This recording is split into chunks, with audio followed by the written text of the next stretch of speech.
I think I must underscore that not all men in ZANU-PF are like retired General Chwenga or Anselm Senyatwe, who can stand and actually oppose what is wrong in the face of Emerson Dambudzo Mnangagwa.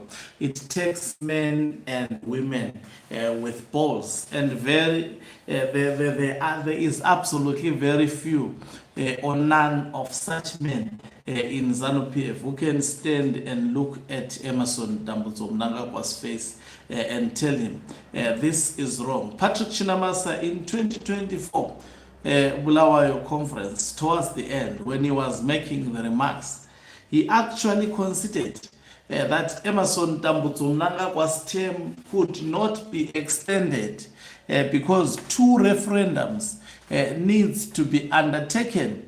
He said so, he overemphasized this.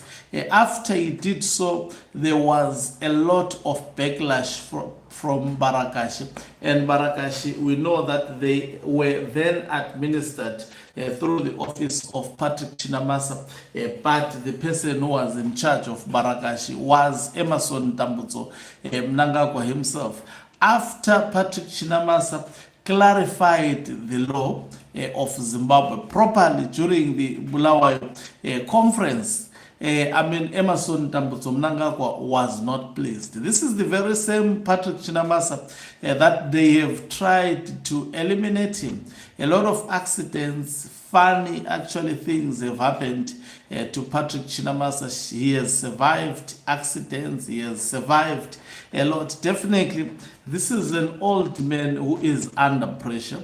And this is an old man who has to take for Emerson Dambudzo Mnangagwa to save his life, because he is a vicious man. He can be very, very vicious. So this is what now he has changed. He has made a U-turn, and I think it's for security reasons. I see Barakashis, they are posting this new actually interpretation that has been offered by Patrick Chinamasa, and obviously Professor Jonathan Moyo also commenting, lauding this. Let me read it for you. He says, in this constitution, terms of office are 5 years and contemporaneous with the life of parliament. The bill elongates the electoral cycle from 5 to 7 years. That's all it's doing, to elongate the election cycle from 5 to 7 years for everyone, from councillors to the president. It's not specific to a person. It's the office of the president. In essence, we elected to uphold the presidential term limit in its entirety, refrain from any alteration to section 912 or any facet of section 328, particularly subsection 7. This principled stance underscores our dedication to enduring democratic norms. Those are election cycles and not term limits. So he's actually repeating. They are playing in the gallery of Professor Jonathan Moyo. Remember, this fellow was removed as the Secretary for Legal Affairs, and Emerson Dambudzo Mnangagwa had to hire a dum-dum, Ziambi, with the legal understanding of the law, because Ziambi will do everything that Mnangagwa tells him to do without even thinking twice. He would risk his life for Mnangagwa, thinking that Mnangagwa is heaven and earth. He goes on to say a full term limit is defined as 3 or more years. The presidential term limit is still there. We have just elongated the election cycle from 5 to 7 years. It is not specific to a person, but to the office of the president. The above quote is extracted from the Herald newspaper on 20 February 2026 and is from the horse's mouth of Minister of Justice, Legal and Parliamentary Affairs, Comrade Ziambi, highlighting the gist or substance of the Constitutional Amendment Bill number 3, gazetted on Tuesday, 17 February 2026. We have heard it all from the horse's mouth. The clarification of the legal position by Minister Ziyambi is crystal clear.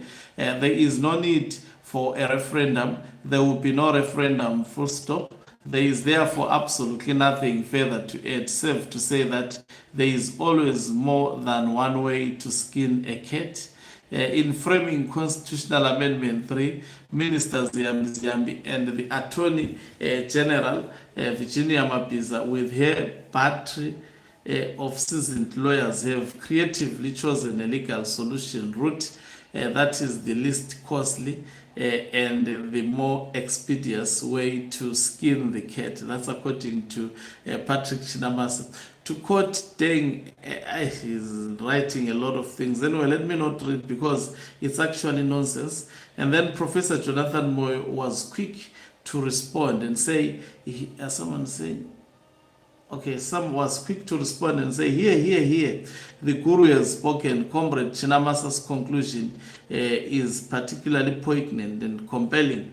Another political reform introduced by Constitutional Amendment 3, and which I fully support, is the election of president by parliament and not by universal suffrage, as is currently the case. This reform is long overdue. The election of the president by universal suffrage, besides being an unnecessarily drain on the country's resources and toxic, has the potential or risk that a president elected by universal suffrage may find that his party is in the minority in parliament, creating problems of governance.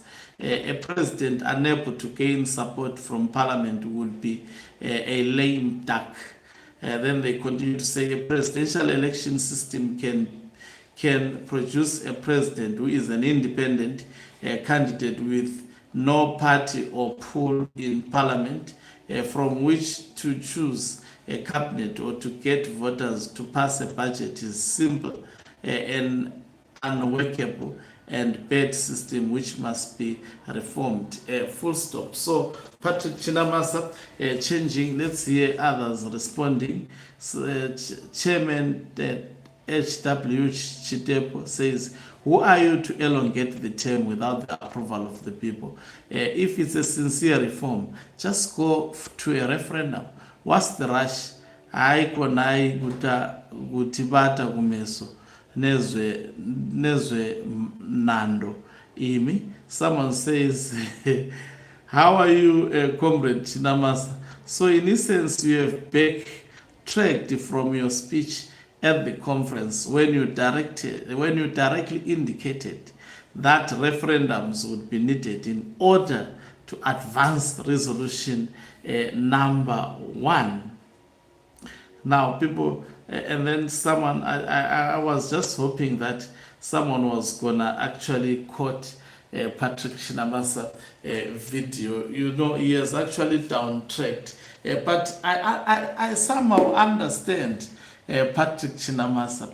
Emerson Tambutso Mnangagwa is a vicious man. Sarwaka was killed in a vicious manner. It takes men and women with balls, and it's risking your life to actually oppose this particular man. But Zimbabweans have to stand. They don't have a choice. They have to stand and defend the Constitution against the manipulation of the Constitution by a family. Don't worry about people like Jonathan Moyo. Jonathan, if you pay him money, if I can be the highest bidder and pay Jonathan money, can I go within a second change from supporting Emerson Tambutso Mnangagwa? Jonathan Moyo goes where there is money. History has proven he is supporting Mnangagwa for survival. It is called out there in Kenya. He did not have income, and to have income, this opportunity that he created is now making him to milk the desperate Emerson Tambutso Mnangagwa. Mnangagwa wants to continue leading and looting. Professor Jonathan Moyo wants to survive. Others like Patrick Chinamasa, they fear for their lives. Their lives have been threatened. So the best and the better way is actually to allow to change your mind and follow, what Mnangagwa says in order to survive under the circumstances. Thank you very much for watching us. If you are watching us for the very first time, please do remember to press the red or black subscribe button so that next time when we beam live, you become the very first one to watch us. You can financially support this channel by pressing the join button and be part of our members who are the heartbeat of this channel. You can equally do so by pressing the thanks button and send us stars. Okancuku Mhlabane is signing off. Let me love and leave you. Let's meet on the other side of the live broadcast.